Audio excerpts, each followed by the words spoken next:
Сенің бір жасыңда анаң сені емізді. Бұның рахметіне сен түні бойы жыладың. Сен 2 жасқа толғаныңда анаң саған жүруді үйретті.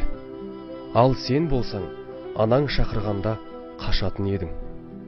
Сен 3 жасқа толғаныңда анаң саған ең дәмді тағамдар әзірледі. Ал сен болсаң, табақтарды жерге лақтырдың. Сен 4 жасқа келгеніңде қолыңа қалам беріп, жазуды үйретті. Ал сен болсаң, дуалдарды шимақтадың. 5 жасқа толғаныңда анаң сені әдемі киімдермен киіндірді. Бұның рахметіне сен үйге кір-қожалақ болып оралар едің.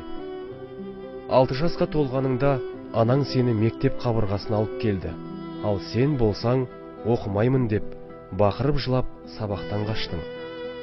10 жасқа толғаныңда анаң сені құшағына алу үшін мектептен қашан келер екен деп сарғая күтіп отырды. Ал сен болсаң, дереу бөлмеңе қарай асықтың. Сен 18-ге толып ер жеткеніңде анаң балам есейді деп көзіне жас алды. Ал сен болсаң, мен машина мінгім келеді дедің. Жасың 20-ға толғаныңда анаң балам біршама уақыт үйде отыршы деп өтінді. Ал сен болсаң, бар уақытыңды достарыңа ысырап еттің. Сен 25-ке келгеніңде анаң той жасап сені үйлендірді.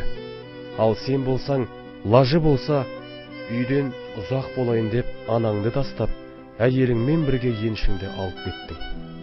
Жасың 30-ға толып бала шағалы болғаныңда анаң бала тәрбиесінде көмек бергісі келді. Ал сен болсаң, менің жеке басымның тірлігіне, жеке өміріме араласпа дедің.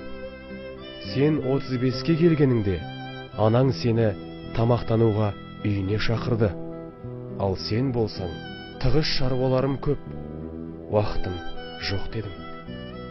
Сен 40-қа келгеніңде анаң саған телефон соғып, балам, мен науқаспын, сенің қолғабысыңа мұқтажбын дегенде, сен ата-ананың проблемалары балаларын мазалайды дедің. Бір күні анаң о дүниеге аттанады.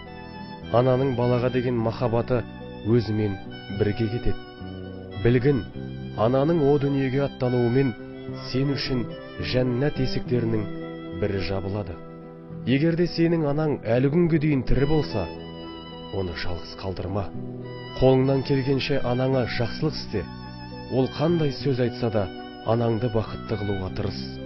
Еш уақытта анаңа ашуланушы болма. Оның саған деген махаббаты орналасқан жүрегін жаралайтын ауыр сөздер айтушы болма. Сенің жалғыз ғана анаң бар.